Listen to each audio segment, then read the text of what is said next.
एक बादशाह था जिसके पास 2 रानियां थी, परंतु किसी से भी संतान नहीं हुई। हर उपाय कर लिए गए, डॉक्टर, हकीम, पीर, फकीर, खैरात, शायद ही कोई तरीका बचा हो जो आजमाया न गया हो। जिसने जो कुछ भी कहा उस पर अमल हुआ, परंतु कोई उपाय कारगर साबित नहीं हुआ। अंततः बादशाह निराश हो गया और मान लिया कि उसके मुकद्दर में संतान नहीं है। एक दिन बादशाह के कानों में यह बात पड़ी कि शहर में एक फकीर आया है और सैकड़ों लोग उससे लाभान्वित हो रहे हैं। बादशाह ने सोचा कि यह प्रयास भी कर लिया जाए। वह महल में गया और दोनों बेगमों से यह बात कही। दोनों फकीर के पास जाने की तैयारी करने लगी। बादशाह और दोनों बेगमें फकीर की झोपड़ी में जा पहुंचे और सलाम किया। फकीर चुपचाप बैठे रहे। थोड़ी देर बाद बादशाह ने स्वयं ही कहा, शाह साहब, मेरे यहाँ संतान नहीं है, दुआ करें कि खुदा मेरी मुराद पूरी करे। फकीर कुछ देर चुप रहे, फिर बोले, खुदा के काम में किसी का इख्तियार नहीं है। बादशाह ने कहा, खुदा अपने नेक बंदों की सुनता है और आप खुदा के नेक बंदे हैं। अगर आप खुदा से दुआ करेंगे तो हम बामुराद हो जाएंगे। फकीर ने कहा, संतान चाहते हो तो इसके लिए जान देनी पड़ेगी। छोटी बेगम तो चुप हो गई, पर बड़ी बेगम बोली, शाह साहब, मैं जान देने को तैयार हूं। फकीर ने कहा, अगर बेटा चाहो तो बादशाह की जान जाएगी, वरना तुम्हारी। बड़ी बेगम ने जवाब दिया, शाह साहब, मुझे बेटी चाहिए। बादशाह यह सुनकर हैरान थे कि बड़ी बेगम जान देने को तैयार हो गई। फकीर ने थोड़ी सी मिट्टी उठाई और कहा, इसे सिरहाने पलंग के दाएं पैंदे के नीचे रख देना। बड़ी बेगम मिट्टी लेकर खुश हो गई। छोटी बेगम सोचने लगी कि यह पागल हो गई है। बादशाह भी हैरान थे, पर बड़ी बेगम को इजाजत दे दी। बड़ी बेगम ने मिट्टी को पलंग के दाएं पैंदे के नीचे रख दिया और खुदा से दुआएं करने लगी। साल के अंत में एक प्यारी सी लड़की पैदा हुई। बादशाह और बड़ी बेगम ने बहुत खैरात की। कुछ समय बाद सब लोग यह भूल गए कि बड़ी बेगम को जान देनी होगी। 4-5 महीने बीत गए। एक दिन बड़ी बेगम बच्ची को पालने में लेती थी और लोरिया देकर सुला रही थी कि फकीर की आवाज सुनाई दी। बेगम थोड़ी डर गई, परंतु फिर खुश होकर उठी और फकीर के स्वागत के लिए महल के दरवाजे पर जा पहुंची। बादशाह को खबर हुई तो वह भी आए। बड़ी बेगम फकीर का शुक्रिया अदा कर रही थी। फकीर ने कहा, मलका, तुम्हें अपना वादा याद है? मलका बोली, शाह साहब, जान हाजिर है, आप जब चाहें पेश कर दूंगी। फकीर ने जवाब दिया, अभी नहीं, जब बच्ची दूध पीना छोड़ देगी। यह कहकर फकीर चले गए। बादशाह ने मलका से कहा, जान देना कोई अक्लमंदी नहीं, यह फकीर तुम्हारा कुछ नहीं बिगाड़ सकता। मैं ऐसा इंतजाम कर दूंगा कि कोई भी तुम्हें नुकसान नहीं पहुंचा सकेगा। बेगम खुश हो गईं और बादशाह से कहा, तो बहुत जल्द ऐसा महल बनवा दो ताकि मैं उसमें पहुंच जाऊं और बच्ची को अपने साथ रखूं। बादशाह ने इंजीनियरों को हुक्म दिया और 8 दिनों में महल तैयार हो गया। बेगम और बच्ची महल में पहुंचा दी गईं और हर तरह के आराम का इंतजाम कर दिया गया। बच्ची ने दूध पीना छोड़ दिया। बेगम को डर था कि अब उसे जरूर जान देनी होगी। उसने लोहे के महल और इन सब इंतजामों पर भरोसा नहीं किया, पर बादशाह ने उसे यकीन दिलाया कि उसे कोई नुकसान नहीं पहुंचेगा। एक दिन बेगम बहुत चिंतित थी। बादशाह ने उनकी चिंता का कारण जानना चाहा और कहा, तुम्हारी चिंता बेकार है, यह अनार खाओ, तुम्हारे लिए खास तौर पर मनवाया है। बेगम ने अनार लेकर मेज पर रख दिया। बादशाह बाहर चले गए और दरवाजा बंद कर दिया। बेगम बच्ची को गोद में लिए हुए प्यार कर रही थी कि उनकी नजर अनार पर पड़ी। अनार बड़ा होता जा रहा था और 2 टुकड़े हो गया। उसमें से एक सांप निकला। बेगम गुमसुम देखते रही। सांप ने उन्हें काटा और वापस चला गया। अनार फिर से पहले जैसा हो गया। कुछ देर बाद बादशाह अंदर आए तो देखा कि बेगम बेहोश है और उनका चेहरा नीला पड़ गया है।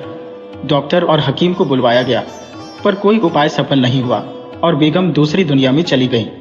अब बच्ची की देखभाल छोटी बेगम के जिम्मे आई। कुछ दिनों तक उसने बड़े प्यार से रखा, फिर उपेक्षा करने लगी। उसे लगा कि यह बेटी बड़ी बेगम की कहलाएगी। उसने सोचा कि किसी तरह से इससे छुटकारा पाया जाए। एक रात उसने बच्ची को 2 आदमियों को सौंप दिया और कहा कि उसे दूर जंगल में ले जाकर मार डालें। बादशाह को कानों कान खबर न हो। जंगल में पहुंचकर दोनों आदमियों ने मशविरा किया और तय किया कि बच्ची को छोड़कर चले जाएं। उन्होंने बच्ची को एक पेड़ के नीचे टोकरी में लेटा दिया और वापस चले गए। जैसे ही बच्चे को भूख लगी, उसने दोनों हाथ पांव मारने और रोने की आवाज लगाई। पास ही एक हिरनी अपने बच्चों को दूध पिला रही थी। बच्चे की आवाज सुनकर वह तुरंत उसके पास आई और उसे प्यार से चाटने लगी। बच्चे ने रोना बंद कर दिया और उसे ऐसा लगा मानो उसे उसकी माँ का प्यार मिल गया हो। सुबह होने में अभी थोड़ी देर थी जब एक लकड़हारा वहां से गुजरा। उसने सोचा था कि सुबह होने से पहले ही लकड़ियां काट लूं, वरना जंगल में लकड़ियां लेने पड़ेंगी और ठेकेदार के आदमी पकड़ लेंगे। उसने देखा कि हिरनी बच्चे को चाट रही है और बच्चा अपने अंगूठे को चूस रहा है। हिरनी ने लकड़हारे को अपनी ओर आते देखा और भाग गई। लकड़हारे ने बच्ची को उठा लिया। उसे बच्ची बहुत प्यारी लगी और वह लकड़ियां काटना भूलकर बच्ची को लेकर घर पहुंचा। उसकी बीवी खूबसूरत सी बच्ची को देखकर बहुत खुश हुई। सुबह होते होते पास पड़ोस में यह खबर फैल गई और महिलाएं मुबारकबाद देने के लिए आने लगी। लकड़हारे की बीवी को ऐसा महसूस हुआ मानो यह उसकी अपनी बेटी हो। जो भी औरतें बच्ची को देखती यही कहती कि यह बहुत खुशनसीब बच्ची है। दिन गुजरते गए और बच्ची बढ़ती गई। सब लोग उसे नादरा के नाम से पुकारने लगे। जिस दिन से बच्ची इस घर में आई थी, हर काम में बरकत होने लगी और किसी भी चीज की कमी नहीं रही। लकड़हारे की बीवी अपने बच्चों से ज्यादा नादरा को प्यार करती थी और उनका ज्यादा ख्याल रखती थी। लेकिन लकड़हारे को नादरा का ज्यादा ख्याल रखना था और जब भी बाहर से आता था उसे पूछता था। इस बात से लकड़हारे की बीवी नादरा से जलने लगी थी, लेकिन वह कुछ भी नहीं कर सकती थी। वह लकड़हारे के आगे पीछे चाहे उसे बुरी नजर से देखे, लेकिन लकड़हारे के सामने उसका हौसला नहीं होता कि वह नादरा और अपने बच्चों में फर्क रखे। नादरा 11 साल की हो गई थी और वह नजर के फर्क को महसूस करने लगी थी। एक दिन लकड़हारे की बीवी ने उसे कड़ी नजर से देखा। नादरा को यह तकलीफ हुई और वह तन्हाई में जाकर रोने लगी। रोते रोते वह सो गई और उसने ख्वाब में अपनी माँ को देखा। उसकी माँ उसके आंसू पोंछ रही थी और उसे थपक थपक कर सुलाने की कोशिश कर रही थी। उस दिन लकड़हारा बहुत खुश होकर घर आया और अपनी बीवी को शर्फियों की थैली दी। फिर उसने पूछा, नादरा बेटी कहाँ है? जब से वह इस घर में आई है, इस घर के भाग्य जाग उठे हैं। उसकी बीवी खामोश रही तो लकड़हारा बोला, बताओ मेरी बेटी कहाँ है? मैं खुद जाकर उसे लाता हूँ। लकड़हारे ने देखा कि नादरा सो रही है और उसकी आंखों से आंसू बह रहे हैं। वह तिलमिला उठा और उसने नादरा को जगाया। क्या हुआ बेटी, तुम सोते हुए रो रही थी, कोई तकलीफ तो नहीं है? नादरा ने जवाब दिया, नहीं अब्बा, कोई भी तकलीफ नहीं। मुझे तो कुछ भी मालूम नहीं कि मैं सोते सोते रो रही थी। लकड़हारे ने बहुत प्यार से उसे अपने पास बिठा लिया और कहा, कितनी भोली और मासूम है मेरी बेटी। सभी ने मिलकर खाना खाया और खुश हो गए। ये घर एक नंदनवन बन गया और नादरा को वह अपने सपनों की राजकुमारी मालूम होने लगी। इसी तरह 7 साल और बीत गए और नादरा 18 साल की खूबसूरत लड़की हो गई। एक दिन जब वह जंगल में गायों को चरा रही थी तो वहां से एक शहजादा शिकार खेलने निकला। वह एक हिरन के पीछे घोड़े पर दौड़ रहा था। शहजादे ने नादरा को देखा और वह उसकी ओर मुड़ गया। नादरा ने शहजादे को अपनी ओर देखते हुए कहा, क्या आपको प्यास लगी है? अगर दूध पीना है तो पास ही गाय है, मैं ताजे दूध का इंतजाम कर देती हूँ। पानी तो जरा दूर से लाना पड़ेगा, मेरा घर 1 मील दूर है। अगर पानी ही पीना है तो मेरे साथ मेरे घर चलें। नादरा ने अपनी माँ से कहा, अम्मा, यह मुसाफिर रास्ता भूल गया था और बहुत प्यासा था। मैं इसे अपने साथ ले आई हूँ ताकि इसे पानी पिला दो। घर पहुंचकर नादरा ने अपनी माँ से कहा। लकड़हारे की बीवी ने मुसाफिर को देखा तो उसकी आंखें खुली की खुली रह गईं। वह शहजादा मालूम होता था, बहुत कीमती घोड़े पर सवार था और हीरे जवाहरात से सजी हुई पोशाक पहने हुए था। पगड़ी में कलंगी लगी हुई थी। नादरा ने छाछ का कटोरा भर कर दिया और पूछा, कुछ खाएंगे भी आप? शहजादे ने कहा, नहीं, सिर्फ प्यास है। शहजादा छाछ का कटोरा पीकर रवाना हो गया। शाम को लकड़हारा घर आया तो उसने अपनी बीवी को बहुत खुश पाया। उसने पूछा, आज क्या मिला है जो जमीन पर पाँव नहीं पड़ रहे? पहले तो उसकी बीवी ने टाल मटोल किया, फिर सारी दास्तान सुना दी और कहा, काश इस लड़की से मेरी नादरा की शादी हो जाए, बड़ा खूबसूरत और फरमाबरदार है। लकड़हारा बोला, अल्लाह ने चाहा तो हमें नादरा के लिए अच्छा लड़का मिल ही जाएगा। शहजादा जब महल पहुंचा तो उसे यही चिंता सता रही थी कि किस तरह बादशाह उसकी शादी नादरा से कर दे। बादशाह उसे बहुत प्यार करता था, लेकिन उसे यकीन नहीं था कि बादशाह एक लकड़हारे की बेटी से शादी के लिए मंजूरी देगा। शहजादा अपने दोस्तों से मशवरा कर रहा था, लेकिन कोई हल नहीं निकल रहा था। वजीर ए आजम का बेटा शहजादे का सबसे करीबी दोस्त था। वह शहजादे की परेशानी देख नहीं सकता था। महल में भी खलबली मची हुई थी। शहजादा खाना बहुत कम खाने लगा था और हर वक्त फिक्र में डूबा रहता था। बादशाह को भी उसकी चिंता होने लगी थी। उसने किसी तरह शहजादे से पूछना चाहा, लेकिन शहजादा कुछ भी नहीं कहता था। बादशाह ने उसके दोस्तों से भी पता लगाने की कोशिश की, लेकिन उनसे भी कुछ मालूम नहीं हुआ। वजीर से मशवरे हुए, लेकिन कोई नतीजा नहीं निकला। शाही चिकित्सकों ने भी कुछ नहीं बता सके। एक दिन वजीर के लड़के ने अपने अब्बा जान को सब कुछ बता दिया और कहा कि शहजादे का इसके सिवा कोई और इलाज नहीं है। वजीर भी सोच में पड़ गया कि यह बात किस तरह किसी नतीजे पर पहुंचे।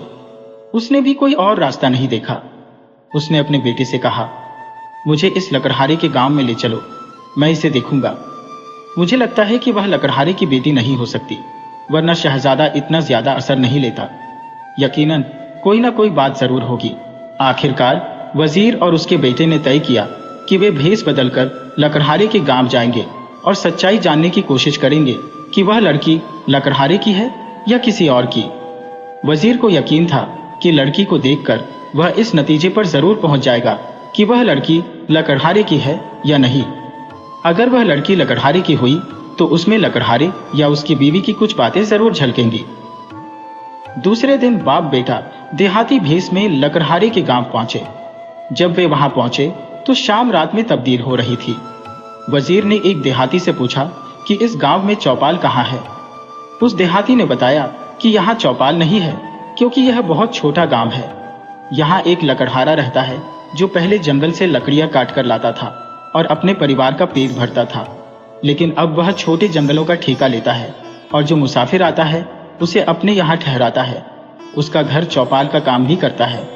वजीर ने देहाती से और जानकारी ली कि वह लकड़हारा कब से कारोबारी बन गया है। देहाती ने बताया कि करीब 12-13 साल पहले उसके पास एक वक्त की रोटी होती थी और एक वक्त नहीं, लेकिन एक दिन सुबह जंगल में उसे एक छोटी सी बच्ची मिली और तभी से उसकी किस्मत बदल गई। उसके घर में जैसे सोना बरसने लगा हो। इतनी बातें सुनकर वजीर और उसका बेटा लकड़हारे के मकान की तरफ चल पड़े। वजीर का ख्याल था कि वह लड़की लकड़हारे की नहीं है। अब यह जानना बाकी था कि वह लड़की किसकी हो सकती है। लकड़हारे के मकान पर पहुंचकर वजीर ने दरवाजे पर दस्तक दी। लड़की बाहर आई और पूछा, कौन है? वजीर ने बताया, हम देहाती हैं, इस गांव में रात हो गई है, क्या हम यहाँ रात बिता सकते हैं? वजीर ने लड़की को सिर से पांव तक देखा और उसे यकीन हो गया कि यह लड़की किसी मामूली परिवार की नहीं है, जरूर कोई शहजादी होगी।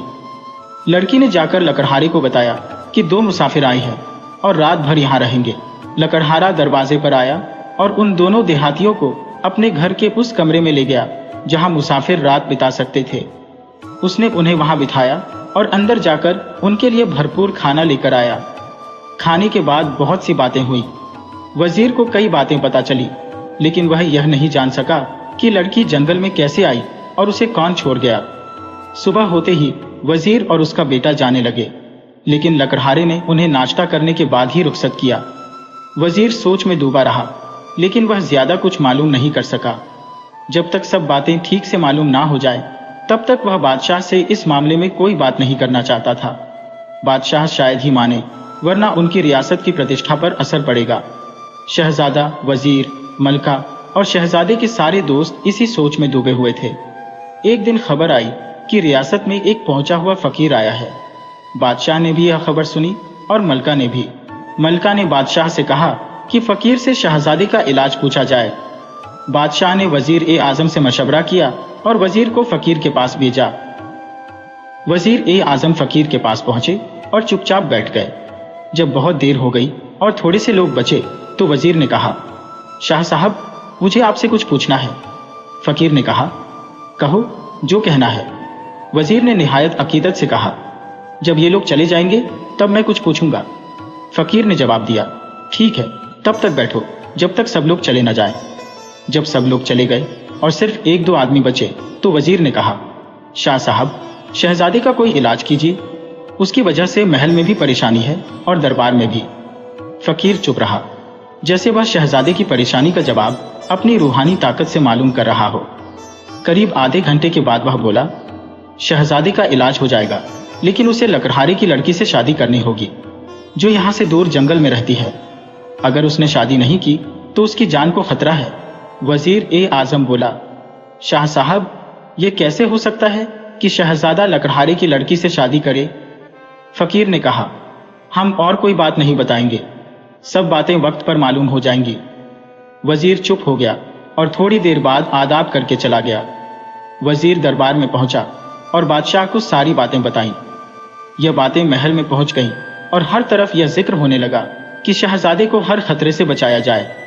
मलका ने जोर दिया, वजीर ए आजम ने जोर दिया और अंत में बादशाह मजबूर हो गए। उन्होंने लकड़हारे को पैगाम भेजा। लकड़हारा बहुत खुश हुआ, लेकिन उसने कहा, मैं बादशाह के काबिल नहीं हूं। वजीर ने कहा, तुम इस बात को बादशाह पर छोड़ दो, वह खुद सोचेंगे। शादी की तारीख मुकर्रर हो गई और तैयारियां शुरू हो गईं। बादशाह की तरफ से लकड़हारे को बहुत सी चीजें भिजवा दी गईं ताकि उसे किसी बात की कमी महसूस न हो और सब काम वैसे ही हो जाए जैसे होने चाहिए।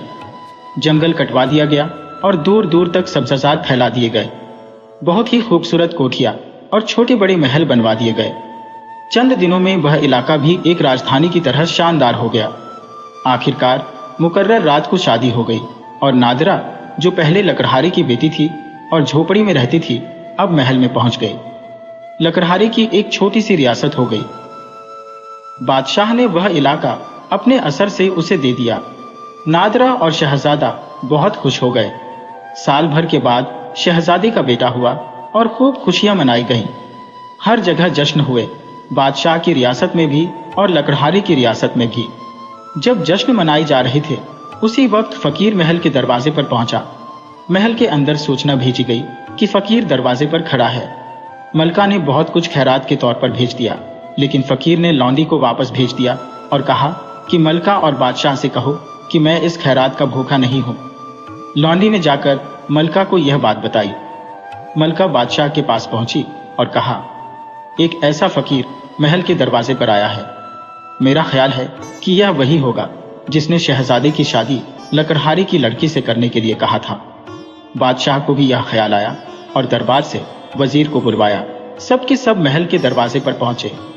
वजीर ने फकीर को पहचान लिया और अकीदत से उसका स्वागत किया। फकीर को बादशाह और मलका अपने साथ अंदर ले गए और एक बड़े कमरे में ऊंचे से तख्त पर बिठा दिया। फकीर ने कहा, बच्चे को मेरे पास लाओ।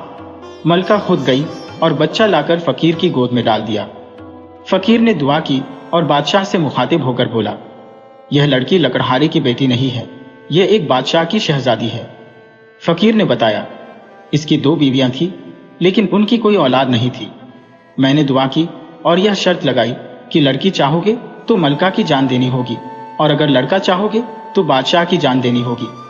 बड़ी मलका ने लड़की चाहिए, लेकिन बाद में वह बादशाह के कहने में आकर अपने वादे को भूल गई और बादशाह उसके लिए एक अनार लाया। किसी को पता नहीं था, केवल मलका जानती थी। खुदा के कर्म से मैंने उस अनार से एक सांप निकाला और उसने मलका को डस लिया। मलका मर गई। ये लड़की छोटी मलका की परवरिश में आई, लेकिन उसने उसे एक मुसीबत समझा और कुछ आदमियों को जंगल में मारकर भीख आने के लिए तैयार किया। वे आदमी खुदा के खौफ से डर गए और लड़की को जंगल में जिंदा छोड़ गए। वहां से लकड़हारा इस लड़की को उठा लाया। यह खुदा का हुक्म था।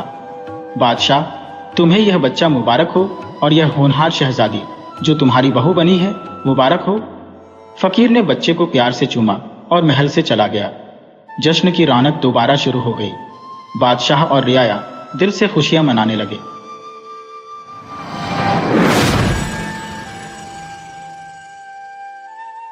तेजी मोला को अपने पैदा होने से पहले से ही बहुत परेशानियां उठानी पड़ी थी और उसके बाद भी उसे जीवन में कई कठिनाइयों का सामना करना पड़ा। तेजी मोला के जन्म लेने से 3 हफ्ते पहले उसकी मां न्यूमोली ने इतने सारे संतरे, पके हुए आड़ू और इतने सारे चिकने बीज खा लिए थे कि उसे अपने बचपन में सुनी हुई बातें याद आ गई थी कि अगर आप गलती से बीज निगल जाते हो तो रातों रात एक पेड़ में तब्दील हो जाते हो। डर के मारे वह उस रात सो नहीं पाई और अजीब अजीब सपने उसे आते रहे कि वह अलग अलग तरह के पेड़ों में बदल गई है। सुबह उसने अपने पति धनीराम को सपनों के बारे में बताया। वह एक व्यापारी था और अक्सर काम के सिलसिले में बाहर रहता था। धनीराम ने उसे समझाया कि उसके सपनों का कोई मतलब नहीं है। यही नहीं, उसकी दाई अघोनी ने यह भी कहा कि उसे सपने में चूंकि हरे भरे आम और अन्य पेड़ दिखाई दिए हैं, तो इसका अर्थ है कि वह एक स्वस्थ बच्चे को जन्म देगी और संतान सुख भोगेगी। पर अघोनी की बात गलत साबित हुई और बच्ची को जन्म देते ही न्योमोली की मृत्यु हो गई। बच्ची की आवन नाल काटते हुए अघोनी ने देखा कि वह छोटी नन्ही कलियों में बदल रही है। जब तक उसने बच्ची को नहलाया, वे कलियां पूरी पत्तियों का रूप ले चुकी थी। हालांकि उसने उन्हें एक एक कर चुनना शुरू कर दिया था, पर वे उसके शरीर के विभिन्न हिस्सों से किसी घास की तरह उगने लगी थी। जब तक न्योमोली की पलकों को उन पत्तियों ने ढका, वह मर गई, क्योंकि पत्तियों द्वारा उसके शरीर से सारे रक्त को चूस लेने के कारण वह सांस नहीं ले पा रही थी। अघोनी ने पूरी कोशिश करके उसके शरीर को साफ किया ताकि किसी को इस बारे में पता न चले, और उसके बाद ही सबको बच्ची के जन्म की सूचना दी। उसने धनीराम से यह भी कहा कि क्योंकि वह न्योमोली को अपनी बहन की तरह मानती थी, इसलिए जब तक तेजीमोला शादी के योग्य नहीं हो जाती और किसी योग्य वर से उसका विवाह नहीं हो जाता, वह उसकी देखभाल करना चाहेगी। असल में उसे डर था कि कहीं शिशु के शरीर में से भी पत्तियां न फूटने लगे और उसकी भी मृत्यु न हो जाए। धनीराम ने अपने घर के पिछवाड़े में उसके लिए एक घर बनवा दिया ताकि वह वहां रहते हुए बच्ची की देखभाल कर सके। वैसे भी उसका कोई रिश्तेदार नहीं था। तेजीमोला को सब प्यार से तेजी कहते थे। गांव वालों के जोर देने पर धनीराम ने दूसरा विवाह कर लिया ताकि तेजी को मां का प्यार मिल सके। इस बीच अघोनी तेजीमोला के शरीर से कम 4 बार अलग अलग तरह की पत्तियां निकाल चुकी थी। ऐसा करने के लिए वह कभी उसे हल्दी का लेप लगाती तो कभी सोयाबीन का लेप, ताकि उसे पत्तियां खींचकर निकालनी न पड़े। इस तरह के लेप लगाए जाने की वजह से तेजीमोला के रंग में लगातार निखार आता जा रहा था और उसकी सौतेली मां रमोला उसे देख जहां हैरान रह जाती, वहीं उसे जलन भी होती। उसका खुद का रंग काला था और तेजीमोला न सिर्फ सुंदर थी, वरन उसकी आंखें भी एकदम अंडाकार थी और पलकें घनी थी। पर अघोनी को हमेशा उसकी चिंता सताए रहती थी कि कहीं उसे भी कुछ हो न जाए। 2 हफ्ते पहले लाल गर्दन वाले हरे रंग के तोते ने धनीराम के घर पर, जब वह बाहर अपना सामान बेचने जाने के लिए सामान बांध रहा था, तब गीत गाया था। अघोनी की सोते सोते ही मृत्यु हो गई। तोते ने यह गीत गाया था, जब तुम मुझे देखते हो तुम नाराज हो जाते हो। तुम्हारी बेटी एक खूबसूरत युवती बन गई है, तुम शहर से उसके लिए वर कब लेकर आओगे। तोते की आवाज बहुत ही कर्कश और तेज थी, जिसे सुनकर धनीराम को अपनी दूसरी पत्नी का ध्यान आ जाता, जो बहुत ही लड़ाकू किस्म की स्त्री थी। गांव में वह सबसे लड़ती रहती थी और तेजीमोला के साथ नौकरों की तरह व्यवहार करती थी। उसने तोते को देखकर एक ठंडी आह भरी और उसे आश्वासन दिया कि अगले 6 महीनों की अपनी समुद्री यात्रा के दौरान वह अपनी बेटी के लिए उपयुक्त वर जरूर ढूंढ लेगा। पर रमोला के दिमाग में तो कोई और ही खुराफात चल रही थी। जैसे ही धनीराम अपनी यात्रा पर निकला, उसी रात रमोला ने अपने तीनों बेटों के लिए स्वादिष्ट भोजन बनाया, पर तेजीमोला को खाने के लिए केवल बचे हुए चावल नमक के साथ खाने को दिए। वह दिन रात उससे घर के सारे काम करवाती और सोने के लिए एक बांस की चटाई दे देती। तेजीमोला खुशी खुशी सारे काम करती। जब भी उसे अपनी मां की याद आती, वह रुआंसी हो जाती। जिस रात धनीराम घर से निकला, तेजी की अंगुली में एक छोटी सी हरी पत्ती उग आई, जिसे उसने तुरंत ही चंदन का लेप लगाकर हटा दिया, जिसके बारे में अघोनी ने उसे बताया था। वह अक्सर अघोनी को याद कर रोती, क्योंकि उसे तो मां का प्यार उसी से मिला था।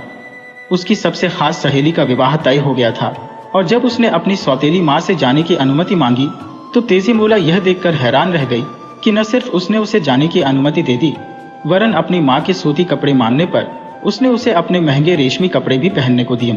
उसे हिचकिचाते देख रमोला ने कहा, तुम नए डिजाइन के कपड़े पहनो और अपने इन वस्त्रों के नीचे ब्लाउज भी पहनो, इससे तुम और सुंदर लगोगी। मैं तो अब ऐसे कपड़े नहीं पहन सकती हो, क्योंकि अब मैं बूढ़ी हो रही हूँ, लेकिन तुम्हें ऐसे ही कपड़े पहनने चाहिए। अपनी सहेली के विवाह में तुम खूब सज कर जाओ, पर क्या तुम अकेली वहां जा सकोगी? हाँ, मैं अकेली जा सकती हूँ, सुंदर कपड़ों को देखते हुए तेजीमोला ने खुशी से कहा। पर रमोला तो कुछ और ही सोच रही थी। उसने उन कपड़ों को एक झूठ के थैले में डालते हुए रेशमी वस्त्र की तहों के बीच धीरे धीरे जलने वाला एक अंगार और एक छोटा सा चूहा रख दिया। फाल्गुन का महीना था, ठंडी हवा चल रही थी। सड़क पर लाल रंग के गुड़हल के फूल बिखरे हुए थे। सहेली के घर जाते हुए तेजी मोला को लगा कि जैसे थैले में कुछ हिल रहा है। वह उसे खोलकर देखना चाहती थी, पर उसकी सौतेली माँ ने उसे हिदायत दी थी कि वह विवाह स्थल पर पहुंचकर ही थैला खोले, उससे पहले नहीं, वरना रास्ते की धूल मिट्टी से वस्त्र गंदे हो जाएंगे। माँ के डर से तेजी मोला चुपचाप चलती रही। वह अपनी माँ के गुस्से को जानती थी। उसने अपने प्रति पहली बार जो ममता देखी थी, उसे वह खोना नहीं चाहती थी। वह हर हालत में उसे खुश देखना चाहती थी। उसने और तेज चलना शुरू कर दिया ताकि जल्दी से सहेली के घर पहुंच सके और नहाने के बाद इन वस्त्रों को पहन सके। उसने अपने थैले से धुआं निकलता नहीं देखा। विवाह स्थल पर पहुंचने के बाद जब उसने पहनने के लिए वस्त्रों को निकाला और देखा कि वे जगह जगह से कटे हुए हैं और कहीं कहीं से जल भी गए हैं, तो वह हैरान रह गई। वह डर के मारे रोने लगी कि अब तो उसकी सौतेली माँ उसे कोई बड़ी सजा देगी, क्योंकि उसने उसके इतने कीमती कपड़े खराब कर दिए थे। उसकी सखी सोखी ने उसे सांत्वना देने की कोशिश की। तेजी, तुम इसके लिए उत्तरदायी नहीं हो। माँ को मैं यह बात कैसे समझाऊंगी? वह मुझे बहुत मारेगी। उन्हें सब सच बता देना, इसमें तुम्हारी कोई गलती नहीं है। फिर सोखी ने उसे उपहार में मिले हुए अपने रेशमी वस्त्र पहनने के लिए दी, पर तेजी दुखी थी और यह बात भी उसे रुला रही थी कि सोखी उससे दूर चली जाएगी, जिसके साथ वह अब तक अपने सारे दुख सुख बांटती आई थी। फिर जिसका तेजी को डर था वही हुआ। उसकी माँ ने उसकी बात पर विश्वास नहीं किया। उसने तेजी के लंबे बालों को खींचा और उसे मारने लगी। सजा के रूप में उसने तेजी से भीगे हुए चावलों को पीसने के लिए कहा। तेजी मोला बहुत रोई कि उसने सचमुच वस्त्र नहीं फाड़े हैं, पर रमोला नहीं मानी।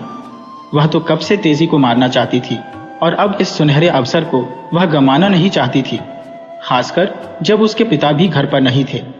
उसने चावल पीस रही तेजी मोला के दाएं हाथ को ही चावल के साथ पीसना शुरू कर दिया और उससे कहा कि अब वह पीसने के लिए अपने बाएं हाथ का इस्तेमाल करे।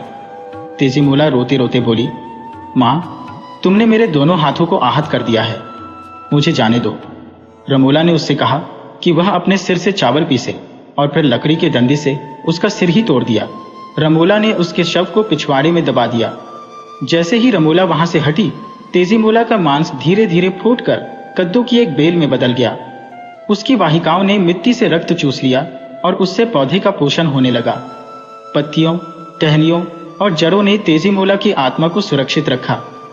दोपहर में जब ठंडी हवा बह रही होती तो पिछवाड़े में खड़ा कद्दू का पौधा गीत गाता और अपने फूलों की खुशबू बिखेरता रहता।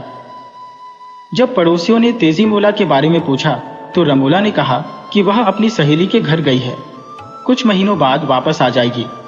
अपने अपराध बोध की वजह से शायद रमोला पिछवाड़े में जाती ही नहीं थी।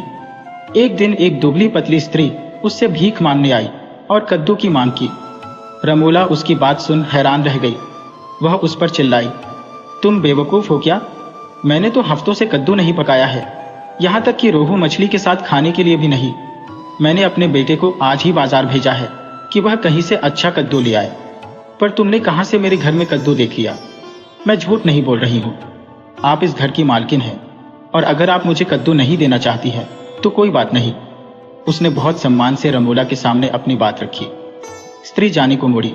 रमोला हैरानी से बोली, मुझे नहीं पता कि तुमने कद्दू कहाँ देखा है, पर अगर ऐसा है तो खुद ही जाकर ले लो। कुछ क्षण बाद वह स्त्री चिल्लाती और रोती हुई वापस आई और बेहोश हो गई। रमोला के तो जैसे होश ही उड़ गए। बड़बड़ाती हुई वह अंदर गई और पानी लाकर उस स्त्री पर छिड़का। क्या तुम ठीक हो? क्या हुआ? तुमने क्या देखा? होश आने पर स्त्री ने अपनी घबराई हुई नजरें चारों ओर घुमाई। वह अभी भी कांप रही थी और पसीने से तर थी। उस बेल में भूत है। वह कहती है कि वह तेजी मोला है और उसकी सौतेली माँ ने रेशमी वस्त्र खराब हो जाने की वजह से उसकी हत्या कर दी है। वह कौन है? यह सुन रमोला बरामदे में इधर उधर चक्कर काटने लगी। उसे डर लग रहा था, क्योंकि पड़ोसी अक्सर उससे पूछते ही रहते थे कि तेजी मोला अभी तक वापस क्यों नहीं आई। अचानक उसके मन में एक विचार कौंधा, आखिर वह एक बेल ही है, वह तो मर चुकी है। वह एक बड़ी सी कुल्हाड़ी लेकर पिछवाड़े में गई और बेल से सटकर खड़ी हो गई ताकि गाना सुन सके। उसने सुना कोई विवाह के समय गाए जाने वाला विदाई गीत गा रहा है। तुरंत उसने बेल के टुकड़े टुकड़े कर दिए। पौधे के कोमल बीज चारों ओर बिखर गए। उनका रस उसके सफेद कपड़ों पर पड़ा तो निशान बन गए। वह बुरी तरह से हाँफ रही थी और उसके माथे से पसीना बह रहा था। उस पौधे में 459 बड़े कद्दू लगे हुए थे। 92 अभी पूरी तरह से बने नहीं थे और उस पर 3045 फूल थे, जिन्हें वह एक एक करके चुनने लगी। पहली अकेली, फिर अपने दोनों बेटों की सहायता से, जो तब तक घर लौट आए थे। बड़ा बेटा, जो कद्दू लेने गया था, अभी तक नहीं लौटा था। उन तीनों ने मिलकर एक गहरा गड्ढा खोदकर उस पौधे को बगीचे के एक एकांत कोने में दबा दिया। इस बार जहां इस पौधे की पत्तियां, टहनियां, बीज, जड़ आदि दबाए गए थे, वहां पर गहरे लाल रंग के आलू बुखारे के फल जैसा पौधा उगाया। कुछ हफ्तों बाद गांव के कुछ गाय चराने वाले रमोला के पास पके हुए आलू बुखारे मांगने आए, पर उसने उनकी बात नहीं सुनी और नारियल कसने बैठ गई। तभी एक एक कर आलू बुखारे धरती पर गिरने लगे। एक आलू बुखारे के मुंह से गाढ़ा झाग निकलकर बहने लगा। एक आलू बुखारा वहां बैठकर किसी बच्चे की तरह रोने लगा। फिर उनमें से एक गाने लगा, अपने हाथ फैलाने की हिम्मत मत करना, मैं कोई आलू बुखारे का पेड़ नहीं हूं, मुझे तो रेशमी वस्त्रों की वजह से पीसकर यहां दबा दिया गया है। यह मैं हूं तेजीमोला। जब धनीराम गांव लौटा तब तक शरद ऋतु आ चुकी थी। पके धान के खेत सुनहरी लग रहे थे और एकदम स्वच्छ आकाश का स्वागत कर रहे थे, जिस पर सरसों के खेतों में खिले नन्हे पीले फूलों की तरह करोड़ों तारे टिमटिमा रहे थे। असम के एक सुदूर बसे गांव में उसकी मुलाकात एक व्यक्ति से हुई थी, जो उसे अपनी बेटी के लिए उपयुक्त वर लगा था। मेहनती व बलिष्ठ कद काठी का वह आदमी बड़ों के पैर छूता था, अपनी माँ की बात सुनता था और अपनी दादी की सिलबट्टे पर चूना सहित पान पीसने में मदद करता था। उसमें कोई भी बुरी आदत नहीं थी। वह रोज नहाता था, इसलिए उसका शरीर चमकता रहता था। नाव धनीराम के गांव के करीब पहुंच रही थी। बहते पानी की आवाज पैदा हो रही थी, जो किसी गीत की तरह लग रही थी। वह अपने साथ बहुत तरह का सामान लाया था। तभी उसकी नजर पानी में खिले कमल पर गई। ऐसा कमल उसने अपनी जिंदगी में कभी नहीं देखा था। वह बांस से बनी छतरी जितना बड़ा था। उसने कहा, इसे मैं अपनी बेटी के लिए तोड़ूंगा, क्योंकि मेरी सुंदर बेटी इस तरह का फूल पाने की ही हकदार है। जैसे ही धनीराम उसे तोड़ने के लिए आगे बढ़ा कि तभी वह कमल अपनी दुख भरी कहानी सुनाने लगा, जिसमें वह चूहे, अंगार और अपनी सखी के विवाह की बात कर रहा था। तेजीमोला केवल एक ही बार गा सकती थी, इसलिए उसकी बात पर विश्वास न करते हुए जब वह कमल को उखाड़कर फेंकने देने लगा, तो वह ऐसा न करने की प्रार्थना करने लगी। जब उसे तोड़ा जाने लगा तो अचानक उसने देखा कि उस फूल ने अपनी हथेलियां खोल ली है। उसने एक हाथ में पान का नया पत्ता लिया और दूसरे हाथ में चबाया हुआ पान का पत्ता और बोला, अगर तुम वास्तव में तेजीमोला हो तो तुम चातक पक्षी में बदल जाओगी और मेरे दाएं हाथ में रखे चबाए हुए पान के पत्ते पर चोंच मारोगी। अगर तुम कोई भूत हो जो मुझे छलने की कोशिश कर रहा है, तो तुम मेरे बाएं हाथ में रखे ताजे पान के पत्ते पर चोंच मारोगी। मेरे आदेश का पालन करने में दैवी शक्तियां तुम्हारी मदद करेंगी। हवा अचानक बहते बहते रुक गई। ऐसा लगा कि कमल सांस ले रहा है। जब दोपहर को वह घर पहुंचा तो साथ में पिंजरे में एक चातक पक्षी भी उसके साथ था। रमोला ने उसके बारे में कोई जिज्ञासा नहीं दिखाई। धनीराम ने जब तेजीमोला के बारे में पूछा तो वह जोर जोर से रोने लगी और बोली कि जब वह अपनी सहेली के विवाह में गई थी तो वहीं से एक आदमी के साथ भाग गई। उसने शर्म के मारे यह बात किसी को नहीं बताई है। उसके तीनों बेटों ने कहा कि उन्होंने तेजीमोला को जगह जगह ढूंढा, पर वह कहीं नहीं मिली। यह सुन धनीराम एक लाल बॉर्डर वाला वस्त्र लेकर पिंजरे के पास गया और तेजीमोला से कहा, अब मैं तुम्हें आदेश देता हूं कि तुम अपने असली रूप में आओ और इस वस्त्र को पहनो। धनीराम ने रमोला को उसके बेटों सहित घर से निकाल दिया। 1 महीने बाद गांव वाले ऐसी भव्य शादी में शामिल हुए जिसकी उन्होंने कभी कल्पना तक नहीं की थी। रमोला को उसके बाद किसी ने नहीं देखा। हालांकि गांव के बाहरी हिस्से में रहते हुए तीनों बेटे तेजीमोला के खिलाफ कोई न कोई षड्यंत्र रचते रहे, पर कभी सफल नहीं हुए। तेजीमोला अपने पति के साथ सुखमय जीवन व्यतीत करती रही।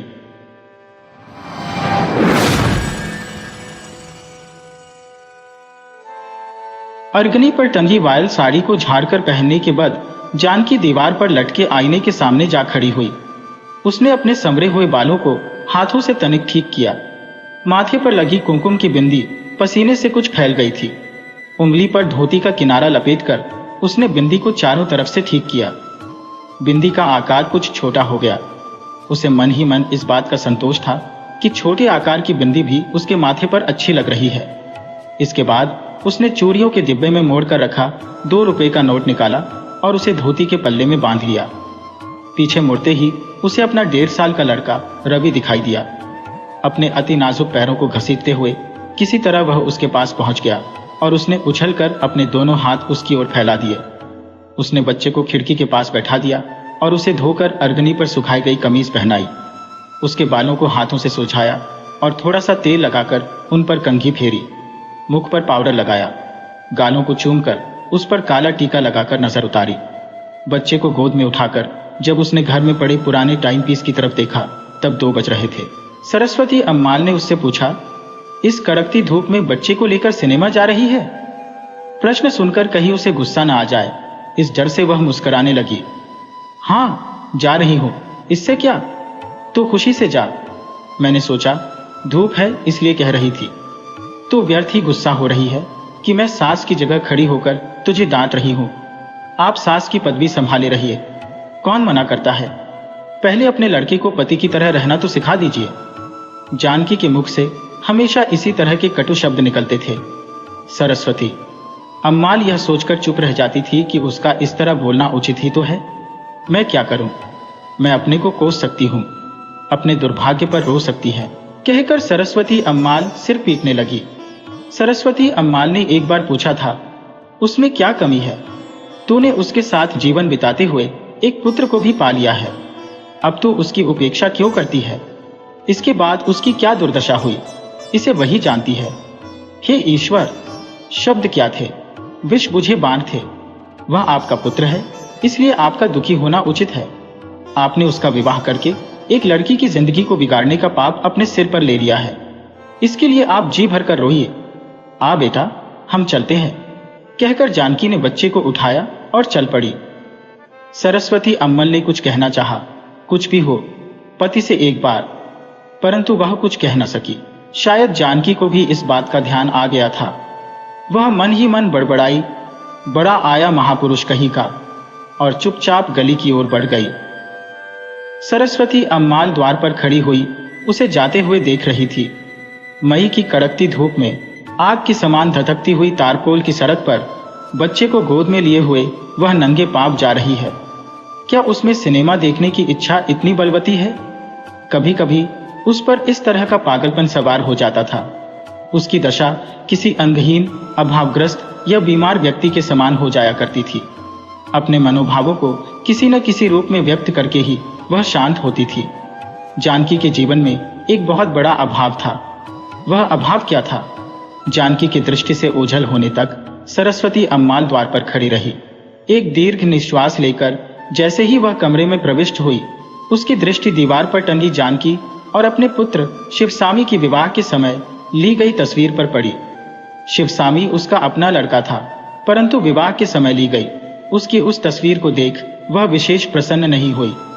सौंदर्य की प्रतिमा जानकी के बगल में खड़ा नाटे कद का, ऊंचाई में कठिनाई से ही जानकी के कंधे तक पहुंचने वाला, आंखें जैसे बाहर को निकली हुई, दांत मुंह से बाहर झांकते हुए पागलों के समान मुस्कुराता हुआ वह व्यक्ति कितना कुरूप था। बेचारी जानकी, विवाह से पहले उसने कैसे कैसे सपने संजोए होंगे।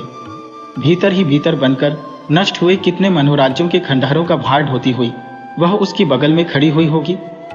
मैं पापिन हूँ, महापापिन हूँ। मैंने अपने बेटे के लिए इस सुंदर बच्ची के जीवन को नष्ट कर दिया। यह सोचकर सरस्वती अम्माल ने आंचल से अपने आंसू पोंछ लिए।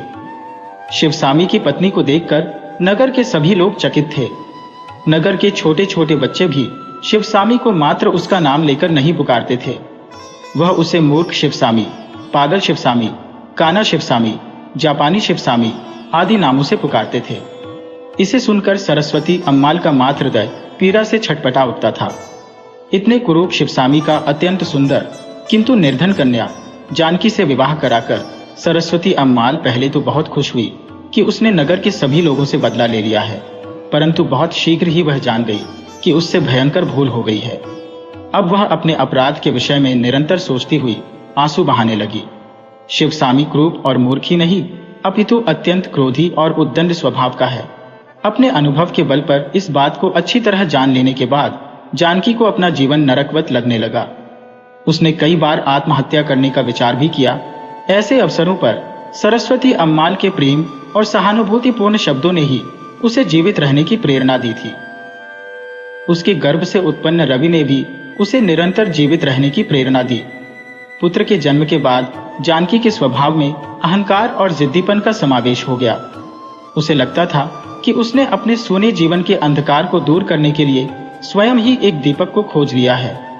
उसके जीवन में जो अभाव थे, जिनका उसने मन ही मन अनुभव किया था और जिसे दूसरे व्यक्ति भी अनुभव द्वारा ही जान सकते थे, बदला लेने के लिए उसने सबकी उपेक्षा करना आरंभ किया, पति की भी।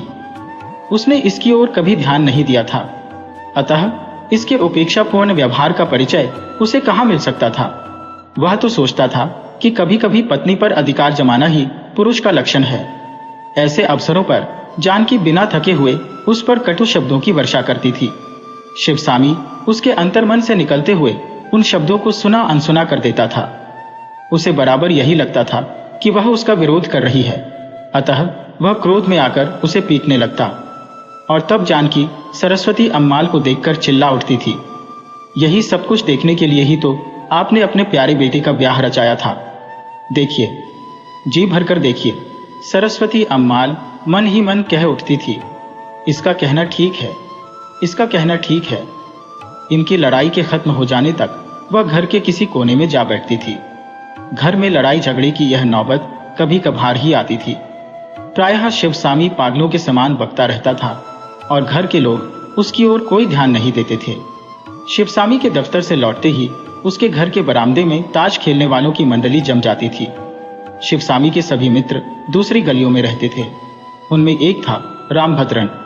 वह शिवसामी के दफ्तर में काम करता था। उसका घर ताम्रम में था। वह जब भी आता था बेसुध होकर ताश खेलता था।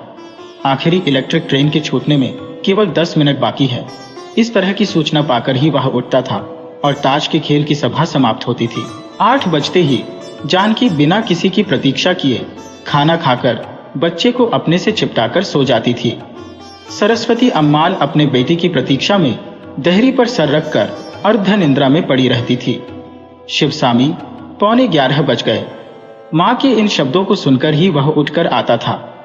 अपने दोस्तों को विदा कर जब वह खाना खाने बैठता था तब भी इस प्रकार बड़बड़ाता रहता था, माँ, मैंने त्रुप से उसके पान के नहले को काटकर बड़ी गलती की, परंतु मैं क्या करता। मेरे पास पान को छोड़ बाकी रंग के ही पत्ते थे, हुकुम के छोटे पत्ते थे, अतः हुकुम की बारी आने पर भी सर मुझे नहीं मिलता। त्रुप भी एक था, नहीं काटता तो क्या करता। मुझे कहाँ पता था कि वह गुलाम फेंकेगा। इसी से मैं बाजी हार गया। अम्मा, फोटो को इतने ध्यान से क्यों देख रही हो? क्या तुम सोच रही हो कि तुम्हारा बेटा फिर एक बार बारात सजाकर जाएगा? मैं भी यही चाहता हूं। खैर, इस समय कॉफी ला दोगी? 4 कप कॉफी चाहिए। शब्दों को सुनते ही सरस्वती अम्माल ने पीछे मुड़कर देखा। बरामदे में ताश मंडली जमी हुई थी। उसने पुत्र की विनोदपूर्ण बातों की ओर कोई ध्यान नहीं दिया। वह एकाएक बोल उठी, ओहो, तो आज शनिवार है, अभी कॉफी लाती हूं।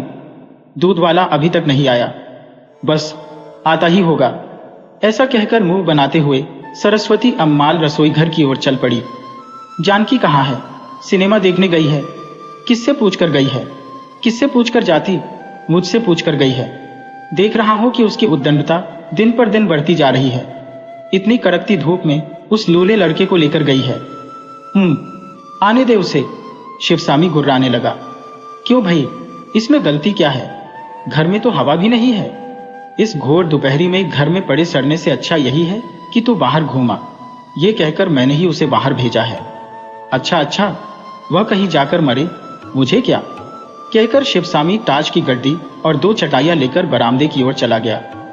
बरामदे की ओर से एक आवाज आई, क्यों रे, रामभद्रन को क्या हुआ? वह आज यहां क्यों नहीं आया? खेलने के लिए हम 4 लोग काफी हैं। जो यहां नहीं है उसकी चिंता क्यों करें? तू पत्ते बांट। शिवसामी ने ताश के पत्ते बांट दिए और खेल शुरू हो गया। क्या सिनेमा में ही जोड़ी ठीक बैठती है? वे दोनों कितने खुशी से नाचते गाते जा रहे थे। क्या यह सब सिनेमा में ही संभव है? बच्चे को गोद में लिए चलती जानकी का स्पर्श करती हुई एक रेशमी साड़ी आगे बढ़ गई। जानकी ने सिर उठाकर देखा, सामने एक युवा जोड़ा दिखाई पड़ा। लोगों की उस भीड़ में भी सूतधारी वह युवक अपनी बाहों से युवती की कमर को घेरे हुए चल रहा था। युवती रेशमी साड़ी पहने अपने गालों से उसकी भुजाओं का चमकीले रेशमी बुश शर्ट का स्पर्श करती हुई आगे बढ़ रही थी। वह कितनी सुखी है, सिनेमा की नायिका की तरह। जीवन में भी बहुत से लोग सुखी होते हैं, मैं ही दुर्भाग्यशालिनी हूं। मुझे जीवन ने इस बात पर विश्वास करने का अवसर भी नहीं दिया कि संसार में बहुत से लोग सुखी जीवन बिताते हैं। सोचकर उसका मन रो उठा। सिनेमा हॉल में बैठे हुए उन प्रेमपूर्ण दृश्यों को देखकर, जिनको देख सभी लोग प्रसन्न हो रहे थे और आगे की सीटों पर बैठे हुए लोग सीटी बजा बजाकर अपनी प्रसन्नता व्यक्त कर रहे थे, जानकी का हृदय ईर्ष्या, दुख और शोक की भावना से भर उठा। एकाध बार दुख के सीमातीत हो जाने पर वह रो पड़ी। हाँ, यही तो उसके जीवन का बहुत बड़ा अभाव था। दूसरों को देख मिलता था, इसी से उस पर सिनेमा देखने का भूत सवार हो गया था। थिएटर से बाहर निकलकर वह सामने के होटल की ओर चल पड़ी। होटल के भीतर जाकर वह एक कोने की मेज के पास जाकर बैठ गई और उसने मिठाई का ऑर्डर दिया। उसने थोड़ा थोड़ा करके बच्चे को पूरी इमरती खिलाई। जब वह कॉफी को ठंडा कर रही थी, तब उसे लगा कि कोई बहुत देर से उसकी तरफ एकटक देख रहा है। उसने मन ही मन सोचा, कहीं वे तो नहीं आए। दृष्टि उठाते ही उसे सामने रामभद्रन बैठा दिखाई दिया। इसकी सूरत तो जानी पहचानी लगती है।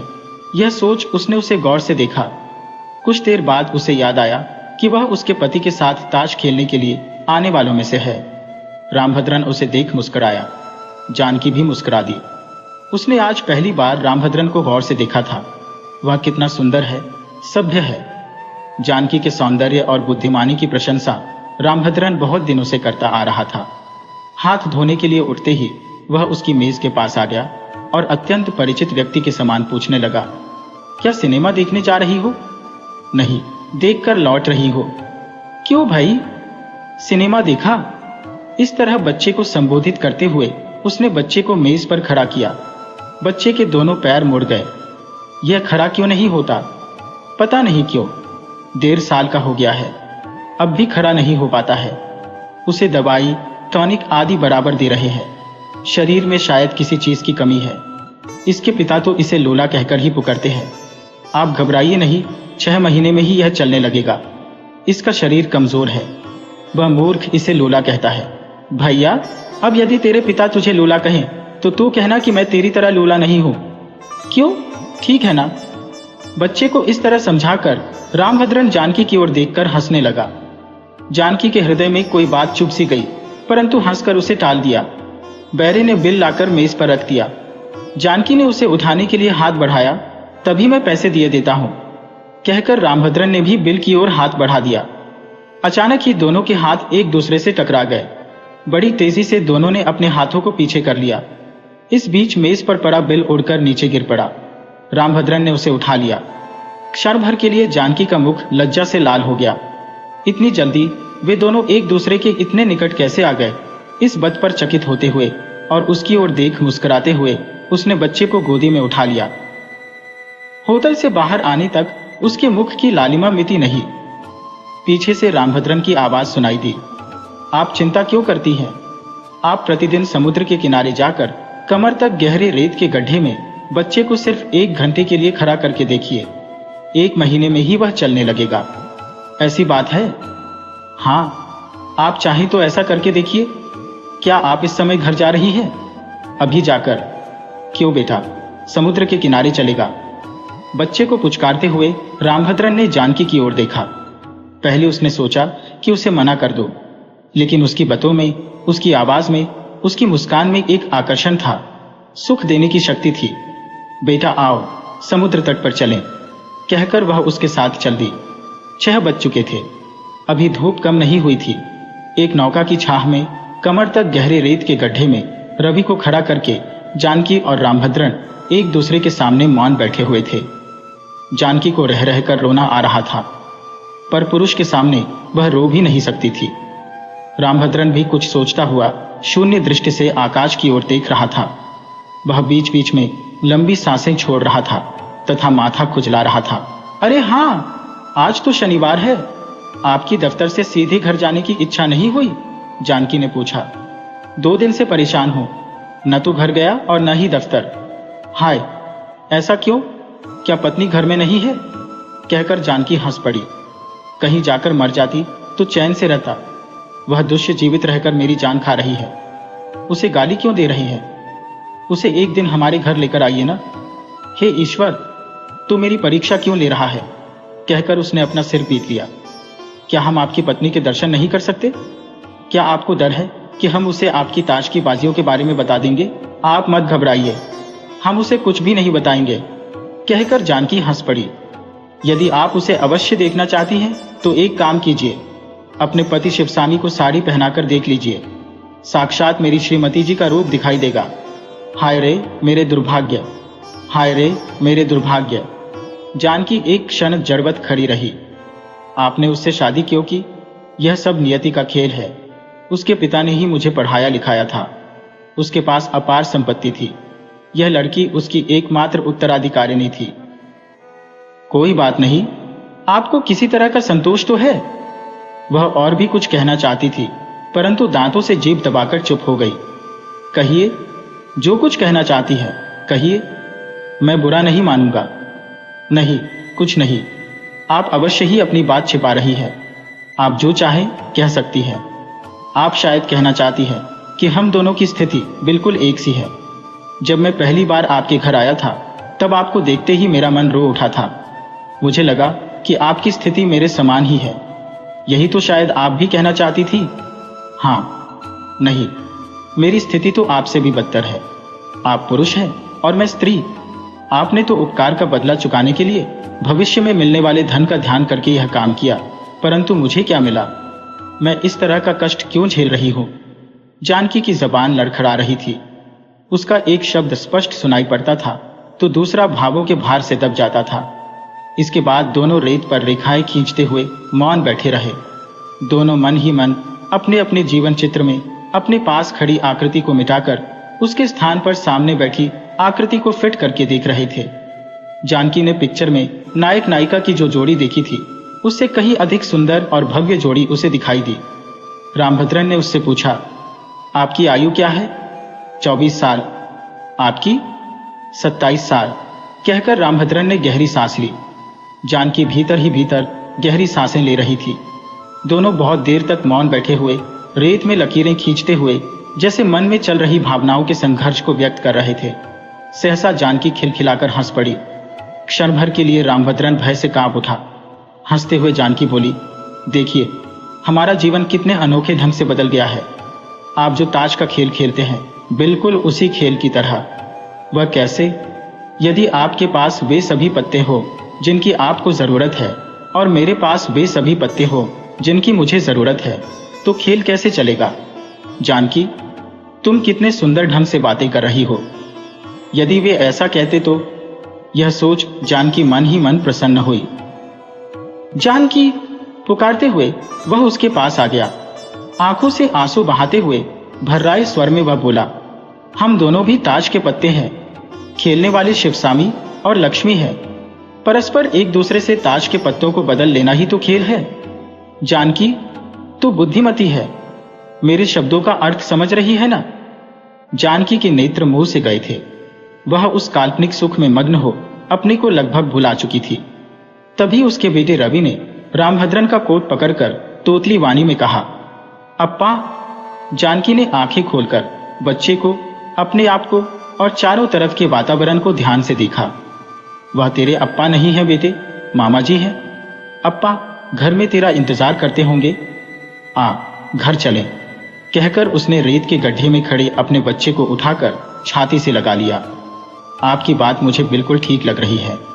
यदि मैं 1 महीने तक बच्चे को रेत के गड्ढे में खड़ा करूंगी तो यह अवश्य ही चलने लगेगा। कल से मैं उन्हें भी यहां ले आऊंगी। आजकल वह ताश के पीछे पागल हो रहे हैं। कहकर जानकी उठ खड़ी हुई। रामभद्रन की समझ में कुछ नहीं आया। वह चुपचाप उसके पीछे चलने लगा। सहसा उसने उसके पास आकर धीरे से पूछा, क्या आप मुझसे नाराज हैं? आपसे नाराज होने का मुझे अधिकार कहाँ है? अरे हाँ, मैंने आपको ताश के खेल के बारे में पूरी बात नहीं बताई। आपने कहा था कि खेलने वाले मेरे पति और आपकी पत्नी है। वस्तुतः आपकी यह बात गलत है। वे भी हमारी तरह ताश के पत्ते हैं। हाँ, आप कह सकते हैं कि उनका कोई पॉइंट नहीं है। खेलने वाला मनुष्य नहीं, ईश्वर है। वह गलत खेल रहा है, ऐसा कहने का हमें अधिकार कहाँ है? रामभद्रन ने चकित होकर पूछा। जानकी, आप क्या कह रही हैं? कल इतवार है ना, आप लक्ष्मी को लेकर आइए, हम खूब बातें करेंगे। उसे भी मैं बोलना सिखा दूंगी। बेटे, मामा जी को नमस्ते कर। अच्छा, हम चलते हैं। कहते हुए जानकी तेजी से घर की ओर बढ़ गई। दिन और रात को मिलाने वाली मधमाती शाम समाप्त हो चुकी थी। समुद्र के किनारे जलती हुई बत्तियों की तेज रोशनी रात्रि के आगमन की स्पष्ट सूचना दे रही थी। चारों ओर प्रकाश फैला हुआ था। क्या यह प्रकाश बाहर ही फैला हुआ था?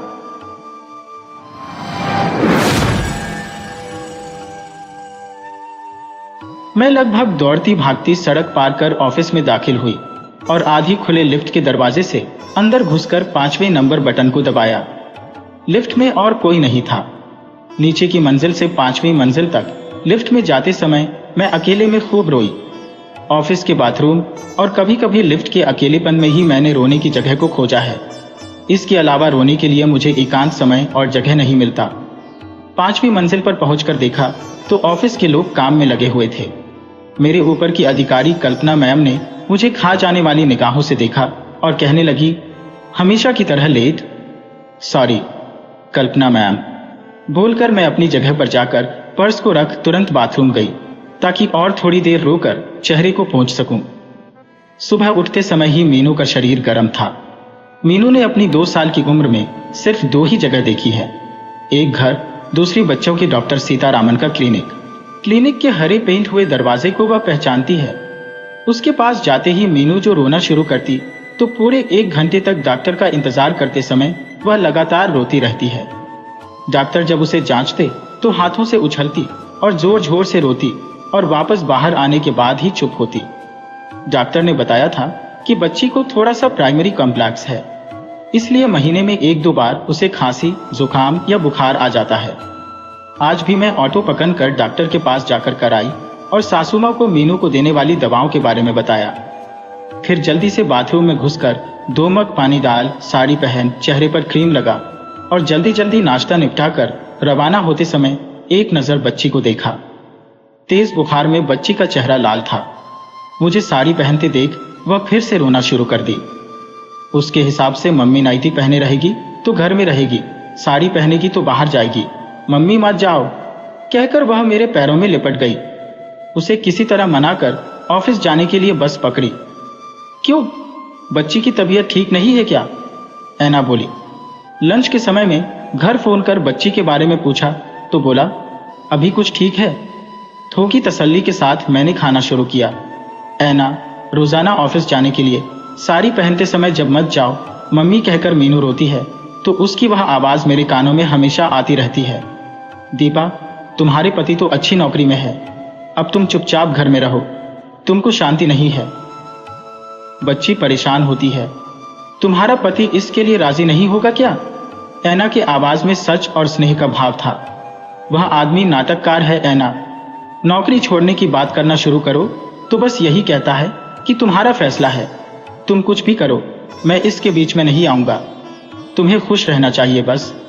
मैं इस सॉफ्टवेयर कंपनी में हूं, कब नौकरी चली जाएगी नहीं कह सकते। बाजार ठीक ठाक रहा तो सब ठीक, मंदी में कंपनी में कब तालाबंदी हो जाए कह नहीं सकते।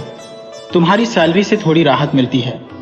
इस बार किसी से भी सलाह मत लो, अभी 2 दिन में बोनस मिलेगा। चुपचाप रुपयों को लेकर तुरंत इस्तीफा दे दो। ऐना बोली। मैंने अपने कंप्यूटर पर एक्सेल शीट में जो भी रिकॉर्ड भरना था भरा।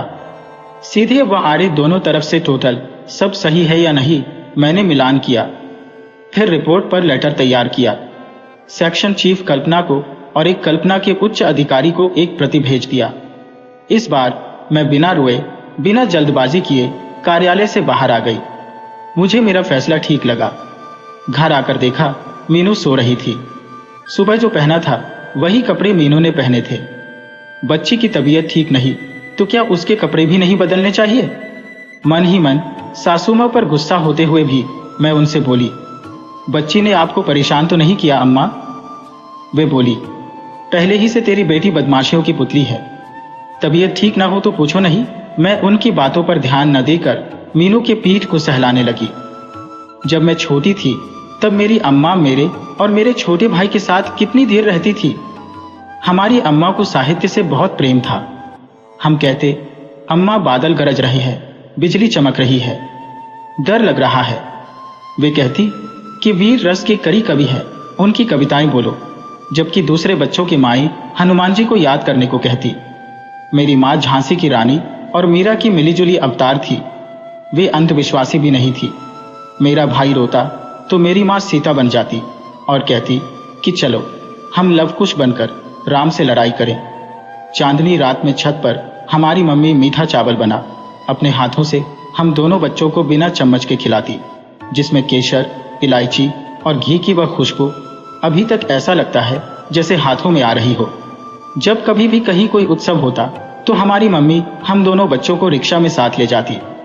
हम दोनों भाई बहन उस रिक्शे में एक सीट के लिए लंग बैठते थे। हमेशा अम्मा हम दोनों को तेल से मालिश करके नहलाती। रात के समय चांदनी में हम अड़ोस पड़ोस के बच्चों के साथ मिलकर बरामदे में लुका छिपी खेलते। सोते समय नींद नहीं आ रही कहकर हम रोते तो वे हमें लोरी सुनाती और तरह तरह के लोकगीत सुनाकर सुला देती। जब मेरी अम्मा हमारे साथ इस तरह रही तो क्या मुझे मीनू के साथ ऐसे नहीं रहना चाहिए क्या? यह सोचकर मैं एक योजना के साथ उठी। बच्ची को खाना खिलाने के लिए जगाया। मीनू, मम्मी अब ऑफिस नहीं जाएगी? मैं धीरे से बोली। अब मम्मी तुम हमेशा ही नाइटी पहनोगी, मीनू तुतलाकर बोली। अगले ही दिन ऑफिस जाते ही इस्तीफा तैयार करके ऐना को दिखाया। आज तुम्हारे चेहरे पर नई नई शादी हुई, लड़की जैसे रौनक दिख रही है। ऐना बोली, अभी मत दे, बोनस का चेक दे दें तब देना। इस्तीफा दे दोगी तो फिर बोनस नहीं देंगे। जो लेना है सबको वसूल करके फिर दे देना इस पत्र को। डियर, वह बोली। दोपहर को 3 बजे कल्पना मैम मुझे एक अलग कमरे में लेकर गईं और बोली, यह कंपनी तुम्हारी योग्यता का सम्मान करती है। इस कठिन समय में तुम्हारा योगदान बहुत ही सराहनीय रहा। सबको ठीक से समझकर उन लोगों की योग्यता के अनुसार कंपनी ने तुम्हें भी प्रमोशन दिया है। ये लो प्रमोशन लेटर। उस लेटर को देख मैंने एक बार फिर पढ़ा। ऐसा ही 2 प्रमोशन और हो जाए तो बस फिर वह भी कल्पना जैसे हो सकती है, सेक्शन की हेड। डॉक्टर ने बताया था मीनू को जो प्राइमरी कॉम्प्लेक्स है उसके लिए 9 महीने लगातार दवा देने से वह ठीक हो जाएगी। मैं सोचने लगी 3 महीने हो गए, 6 महीने ही तो बचे हैं। अगले साल स्कूल में भर्ती करने तक थोड़ी परेशानी सहले तो सब ठीक हो जाएगा। अब तो सैलरी भी बढ़ गई है। सासू माँ की मदद के लिए एक काम वाली को रख दे तो सब ठीक हो जाएगा। मेरे पति जो कहते हैं कि सॉफ्टवेयर कंपनी का भविष्य का कुछ पता नहीं, तो फायदा इसी में है कि अभी कमाए तो ही कल मीनू के भविष्य के लिए अच्छे दिन होंगे। मैं अचानक से वर्तमान में लौटी और बोली, धन्यवाद कल्पना मैम, मैंने इसकी कल्पना नहीं की थी। वे बोली, दीपा, कल तुमने जो बढ़िया रिपोर्ट तैयार किया उसे और विस्तृत करना होगा। आज ही बॉस को भेजना है। हो जाएगा? हाँ ठीक है कल्पना मैम, मैं बोली। मैंने घर पर फोन कर दिया कि लेट हो जाऊंगी। जो इस्तीफा मैंने लिखा था उसे टुकड़े टुकड़े कर डस्टबिन में डाल आई थी।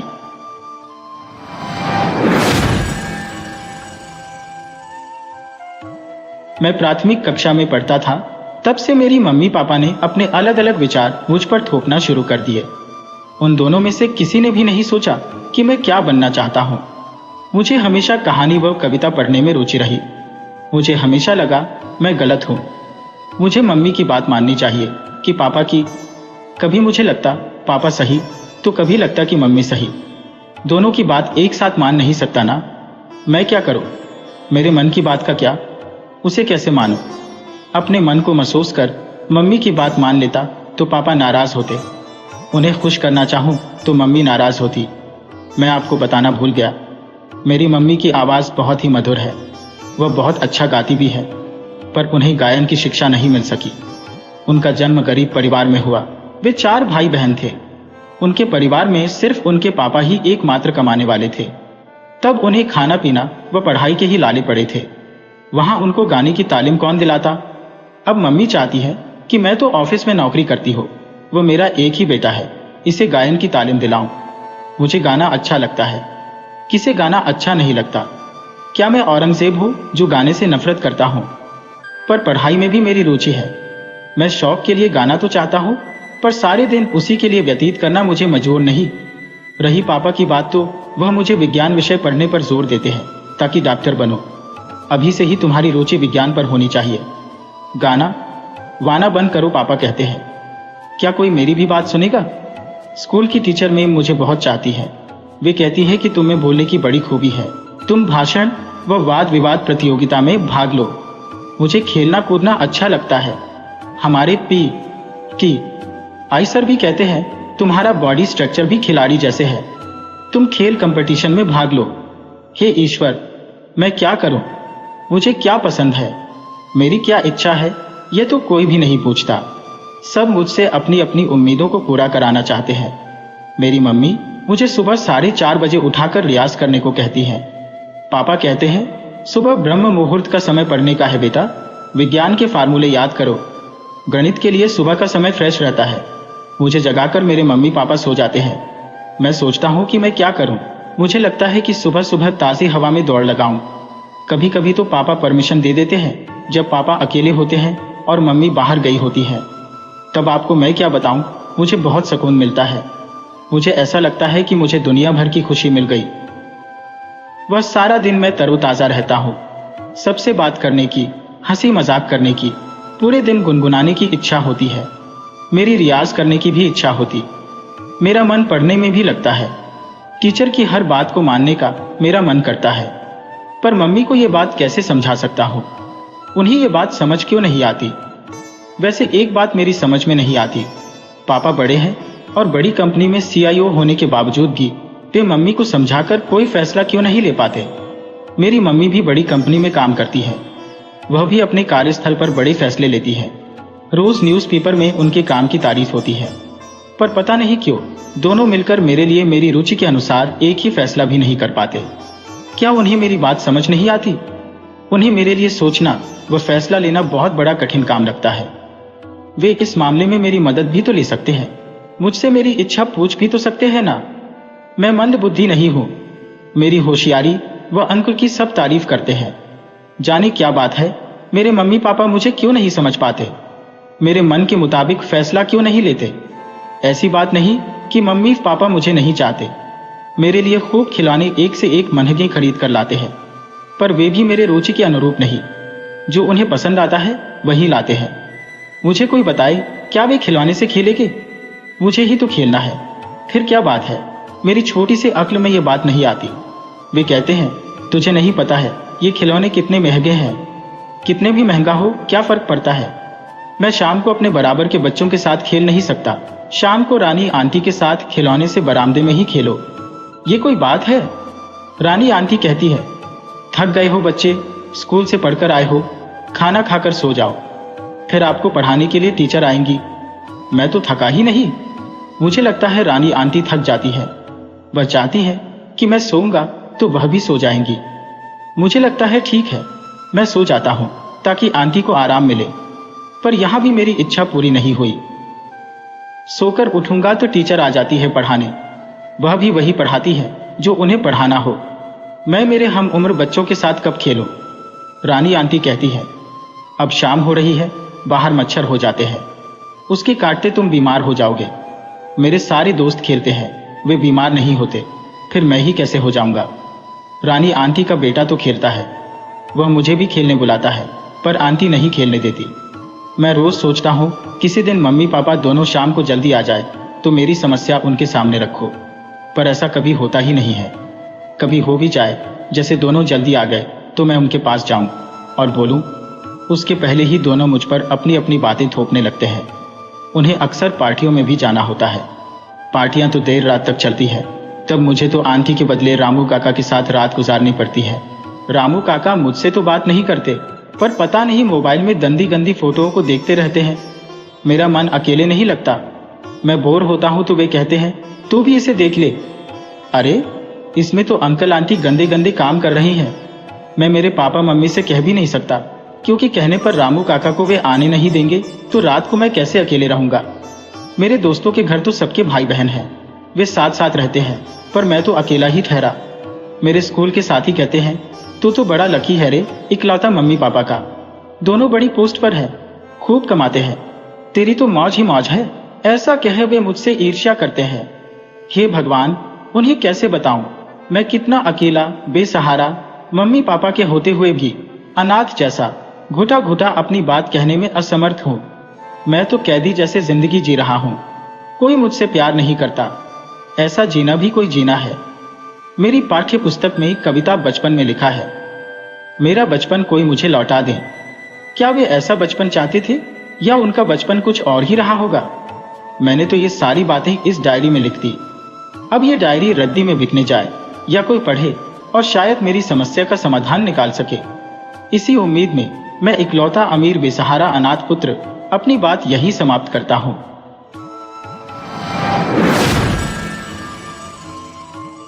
वीडियो अच्छी लगे हो तो इसे लाइक करें और ऐसी ही मज़ेदार कहानियों के लिए चैनल को सब्सक्राइब करें और बेल आइकन दबाएं। ज़्यादा से ज़्यादा अपने दोस्तों को शेयर करें। धन्यवाद।